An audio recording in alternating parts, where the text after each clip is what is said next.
Madam, এইটা কি আপনার টাকা পড়ে গেছে? হ্যাঁ দাদা। এই তো সুযোগ পেয়ে গেছি, তাড়াতাড়ি ব্যাগে থেকে টাকাটা তুলে নেই।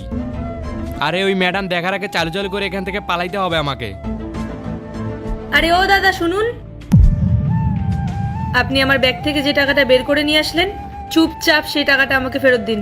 আমি আবার আপনার কোন টাকা নিলাম? দেখুন, আমি আপনাকে অনেক ভালোভাবে বলছি, আমার টাকা আমাকে ফেরত দিয়ে দিন, না হলে কিন্তু আমি এখানে লোকজন ডেকে আপনাকে উচিত শিক্ষা দেওয়াবো। আমি আপনাকে থেকে কোনো টাকা নেইনি। আজব ব্যাপার তো। আর আপনার কাছে কি প্রমাণ আছে আমি টাকা নিয়েছি? আমার সাথে না এসব নাটক করে কোনো লাভ হবে না। আমার টাকা আমাকে এক্ষুনি ফেরত দিন, না হলে কিন্তু আমি লোকজন ডাকবো।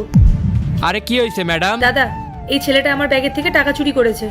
ম্যাডাম এটা কি বলছে? আরে ভাই, আমাকে দেখে কি আপনার চোর মনে হচ্ছে? আমি কেন ওনার টাকা চুরি করতে যাব? আমার কোনো প্রয়োজন নাই ওনার টাকা চুরি করার। দাদা, আপনি ওনাকে সার্চ করুন, তাহলেই আপনি সব বুঝতে পারবেন। দেখি আপনাকে সার্চ করি, তাহলেই বোঝা যাবে আপনার কাছে টাকা আছে কি নাই। আমি কেন আমাকে সার্চ করতে দিব? দেখলেন, ও নিশ্চয়ই টাকাটা চুরি করেছে, ওই জন্য তো সার্চ করতে দিচ্ছে না। যদিও টাকাটা চুরি না করতো, তাহলে ও নিশ্চয়ই নিজেকে সার্চ করতে দিত। আচ্ছা ঠিক আছে ঠিক আছে, শান্ত হন আপনারা। আচ্ছা নিন, সার্চ করুন আমাকে। এরপর কি হলো সেইটা দেখার আগে এই দুইটা ছবির ভিতর থেকে যে কোনো একটা ছবিকে ভালোবেসে থাকলে ভিডিওতে লাইক করে চ্যানেলটি সাবস্ক্রাইব করে দাও। আর যদি না করো তাহলে আমি বুঝবো তোমরা ছবি দুইটাকে ভালোবাসো না। আর কমেন্টে লিখে দাও আমিন। আরে এনার কাছে তো কোনো টাকাই দেখা যাচ্ছে না। না ম্যাডাম, ওনার কাছে কোনো টাকাই নেই। এখন বিশ্বাস হয়েছে? আরে রাজু, এই নে টাকাগুলো। নেক্সট পার্ট চাইলে কমেন্ট করো।